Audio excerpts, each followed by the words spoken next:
नमस्कार मित्रांनो, पिंगा ग पोरी पिंगा या मालिकेच्या आजच्या भागात आपण पाहणार आहोत की वल्लरी आणि नानावटी सर श्वेताला भेटायला आलेले असतात.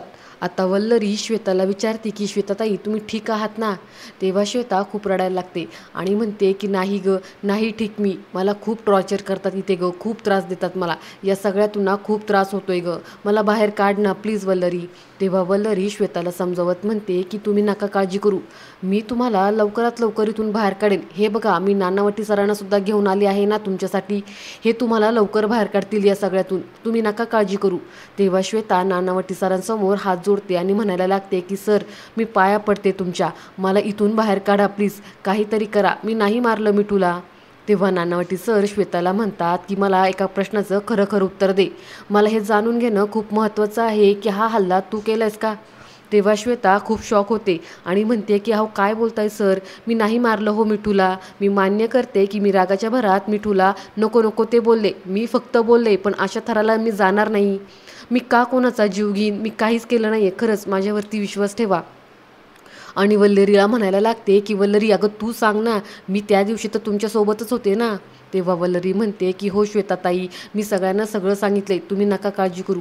तेव्हा नानावटी सर श्वेताला म्हणतात की हे बघ श्वेता, तुझं आणि मिठूचं भांडण झालं होतं हे सगळ्यांना माहिती आहे, त्यामुळं सगळ्यांना असंच वाटतं की हा हल्ला तूच केलायस.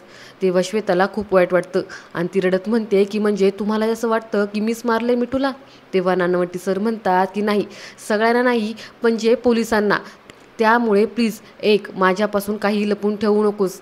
तेव्हा श्वेता खूप रडायला लागते आणि म्हणते की लपवण्यासारखं माझ्या आयुष्यात काहीच नाही हो, मी सगळं सांगते तुम्हाला, एकदम खरं खरं सांगते.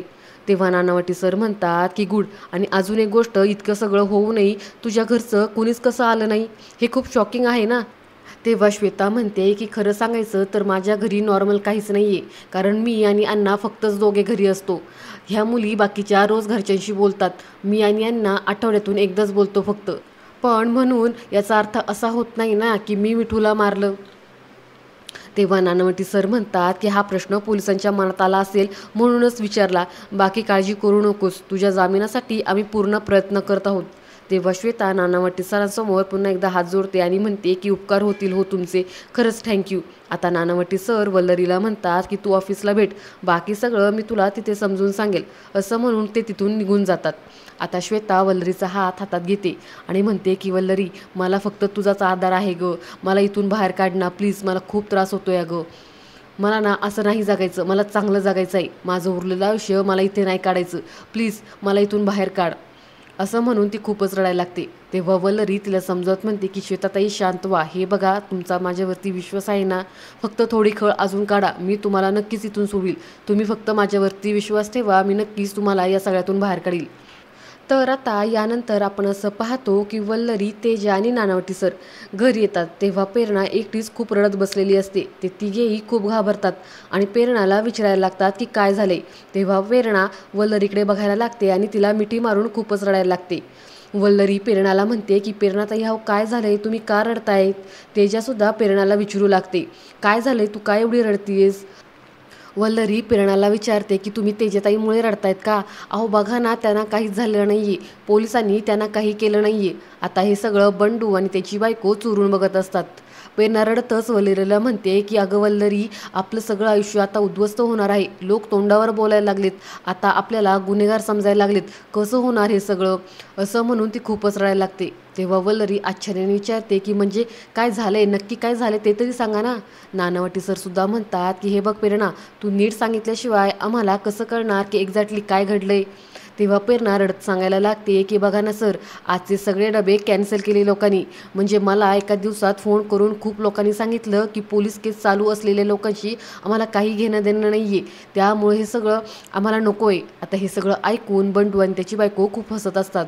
तर इकडे प्रेरणा रडतच सांगत असते की एका दिवसात सगळं काम गेलं माझ्या हातातून, आता पोटा पाण्याचं मी काय करायचं, मला काहीच कळत नाही आहे. तेव्हा तेजा तिला समजावत म्हणते की ऐक ना, तू शांत हो, हे बघ जोपर्यंत तुझे डबे सुरू होत नाहीत ना तोपर्यंत मी देईन तुला पैसे. अगं अशा वेळी मैत्रिणी नाही कामाला येणार तर कधी येणार? तेव्हा प्रेरणा इमोशनल होत तेजाला म्हणते की अगं तेजा, फक्त पैशाचा प्रश्न नाही आहे गं. आता मी म्हटलं ना तुला, तोंडाने लोक बोलायला लागलेत आता डिरेक्टली. आपल्या घरात घडलेल्या एका घटनेमुळं लोक आपल्यालाच गुन्हेगार ठरवून मोकळे झालेत गं. आता 4 जण बोलतात, उद्या अख्खं जग बोलायला लागेल. तेव्हा काय करायचं आपण? कसं सामोरं जायचं त्यांना? आणि काय सांगायचं? आपलं आयुष्य आता उद्ध्वस्त होणार आहे असं म्हणून आता प्रेरणा खूपच रडायला लागते. इकडे बंडू आणि त्याची बायको हे सगळं पाहून खूप खुश झालेले असतात. तर त्यानंतर आपण असं पाहतो की बंडू एका व्यक्तीला फोन लावतो आणि म्हणतो की डी सी साहेब, बंडू बोलतोय. फोन यासाठी केला आहे की आता त्या 5 मुली खूप खचून गेल्यात आणि त्या पोलीस स्टेशनला चक्रा मारून मारून त्यांचा सगळा माज उतरला आहे. आता एवढ्या रडकुंडीला आल्यात ना की घराबाहेर पडायची पण त्यांना भीती वाटते, समाजाची पण भीती वाटते. तर आता आपण समाजाला आणि लोकांना त्यांच्याजवळ न्यायला नको का, असं म्हणत हा फोन ठेवून देतो आणि हे दोघंजणं हसायला लागतात. त्यानंतर आपण असं पाहतो की प्रेरणा, वल्लरी आणि तेजा खूपच टेन्शनमध्ये बसलेले असतात. आता वल्लरी म्हणते की मला अजून एक कळालं नाही, मिठूताईसारख्या गोड मुलीवर कोणी हल्ला केला असेल बरं, काही समजत नाही आहे. तेव्हा प्रेरणा म्हणते की हो ना गं, याच गोष्टीचा विचार करून करून रात्री झोपसुद्धा येत नाही गं. तेव्हा तेजा म्हणते की विचार काय करायचा आहे, श्वेताने केलं हे सगळं. रागाच्या भरात माहिती आहे ना ती काय करते ते. तेव्हा प्रेरणा वैतागून म्हणते की अगं काय गं तेजा, तू असं बोलीस ना म्हणूनच तर अटक झाली ना आपल्या श्वेताला. तेव्हा वल्लरी म्हणते की हो ना, आपल्याला माहीत आहे ना की त्या दिवशी त्या आपल्यासोबत होत्या तिथे, मग तरीसुद्धा तुम्ही असं का बोलल्या? तेजा म्हणते अगं ती वॉशरूमला गेली होती ना, विसरतेस का तू? तेव्हा प्रेरणा म्हणते की वॉशरूमला तर तूही गेली होतीस ना. तेव्हा तेजा रागाने प्रेरणाला म्हणते की ऐक ना, काय म्हणायचं आहे तुला? त्यावरती प्रेरणा म्हणते की हे बघ, मला फक्त इतकंच म्हणायचं आहे की तू वॉशरूमला गेली होतीस, ते श्वेताही वॉशरूमला गेली होती आणि मी वर आलेच होते की फोन न्यायला. याचा अर्थ असा होत नाही की श्वेताने हे सगळं केलं आहे, ती असं करू शकत नाही. तर तेजा म्हणते मग तर तसं तो समीरसुद्धा आपल्याला वर जाताना दिसला नव्हता, वरून खाली येताना भेटला ना तो तुला.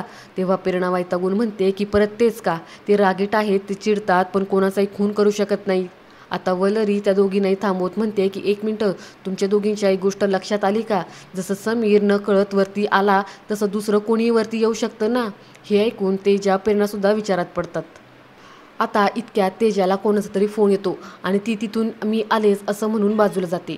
आता तेजा बाजूला जाऊन कॉल रिसीव करते आणि टेन्शनमध्ये येऊन म्हणते की काय चाललंय तुझं, का सारखा सारखा कॉल करतोयस? आणि हे बघ, मी तुला मागच्या वेळेसच नाही म्हटलं होतं, आधीच माझ्या डोक्याला खूप टेन्शन आहे, तू आलास तर अजून इथं टेन्शन नको, हात जोडते तुझ्यासमोर, प्लीज नको येऊस, असं म्हणत ती फोन कट करते. आता इतक्यात तिचं समोर लक्ष जातं. बेडवरती मिठू बसलेली असते, ती तेजाकडे पाहून हसत असते. आता तेजा मिठूला पाहून खूपच घाबरते आणि तिला काही समजत नाही काय बोलावं ते, आणि आश्चर्यानेच घाबरत अडखळत म्हणते की मिठू तू. तर दुसरीकडे आपण असं पाहतो की आता घरी पत्रकार आलेले असतात. आता पत्रकार वल्लरीला प्रश्न विचारत असतात की तुमच्या मैत्रिणीवर जीवघेणा हल्ला कोणी केलाय? तुमची आपापसात भांडणं होती का? पोलीस तुमच्यापैकी अजून एकीला लवकरच अटक करणार आहेत, याबद्दल काय म्हणणं आहे तुमचं? आता बंडू आणि त्याची बायको हे सगळं पाहत असतात आणि हसत असतात. प्रेरणा या सर्व प्रश्नांनी खूप घाबरलेली असते आणि ती घाबरतच म्हणते की अहो काय बोलताय तुम्ही? हात जोडून म्हणते की प्लीज थांबवा हे सगळं, आम्ही कोणालाही काही केलं नाही आहे, प्लीज असले प्रश्न विचारू नका. आता पत्रकार पुढे विचारतात की तुम्हाला कोणावर संशय आहे का? मिथिला मानेचं कोणासोबत अफेअर होतं का? हे सगळं प्रकरण काय आहे? फक्त आणि फक्त प्रेमामुळेच झालं का? तेव्हा वल्लरी रागाने मोठ्यानेच म्हणते की बस झालं तुमचं, पोलिसांचं काम आहे ना ते त्यांनाच करू द्या. आता तेजाला वल्लरीचा आवाज ऐकू येतो. तेजा घाबरूनच बाहेर यायला लागते आणि ती परत पाठीमागे वळून बेडवरती पाहते तर तिथून मिठू गायब झालेली असते. तर आता वल्लरी बाहेर पत्रकारांशी भांडत असते की तुम्हाला कोणी परमिशन दिली इथे येऊन आम्हाला असले प्रश्न विचारायचे, तुम्ही निघा इथून. तेव्हा पत्रकार म्हणतात की अहो लोकांना खूप इंटरेस्ट आहे या बातमीमध्ये.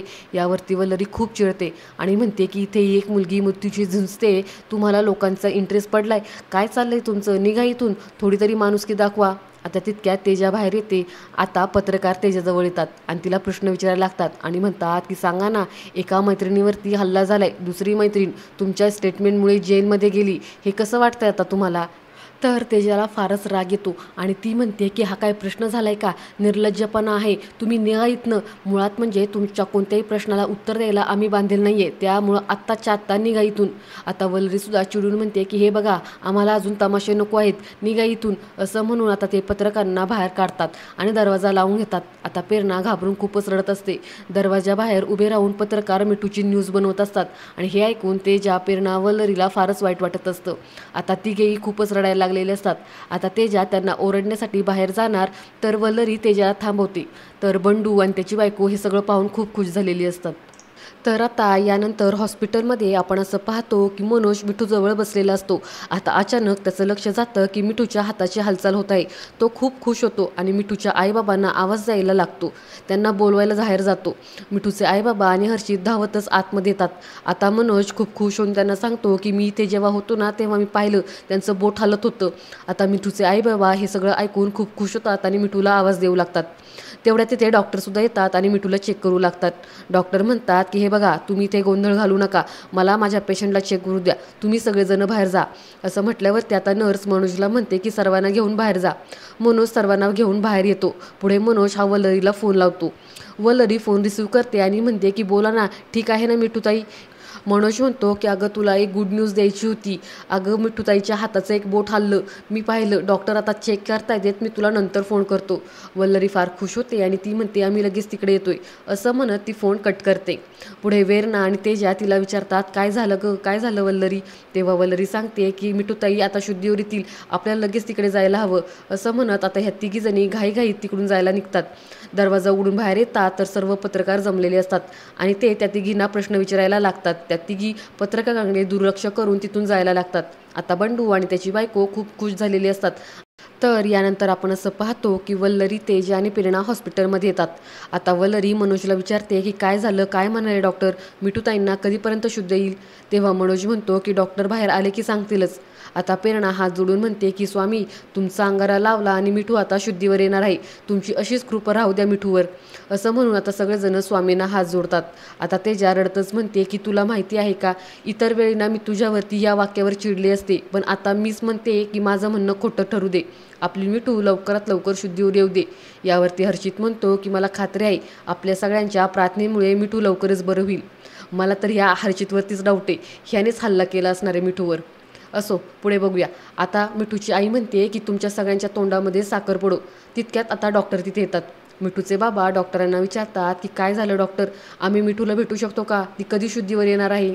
तेव्हा डॉक्टर सांगतात की नाही, अजून ती शुद्धीवर आली नाही आहे, पण स्टेबल आहे, त्याच्यामुळे तिला बाहेरून ऑक्सिजन लावायची गरज नाही, पण असं असलं तरी ती अजून कोमात आहे. आता हे ऐकून मिठूच्या आईबाबांना खूप टेन्शन येतं आणि ते रडायला लागतात आणि विचारतात की म्हणजे ती अजून शुद्धीवर येणार नाही आहे. तेव्हा डॉक्टर म्हणतात की हे आत्ताच सांगता येणार नाही, कदाचित ती 1 मिनिटात शुद्धीवर येईल, कदाचित वर्षही लागेल.